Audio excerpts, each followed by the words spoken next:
Hey everyone, and welcome to this week's Just the Tip.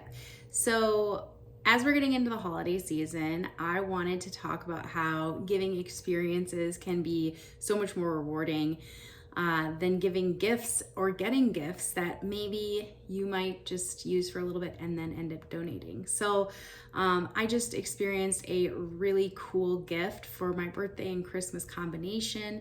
My husband and I went to the Chiefs game, and it was so amazing, and it was such a wonderful experience that we got to hang out together and do that together. And I truly do feel like it was better than anything that we've ever spent money on.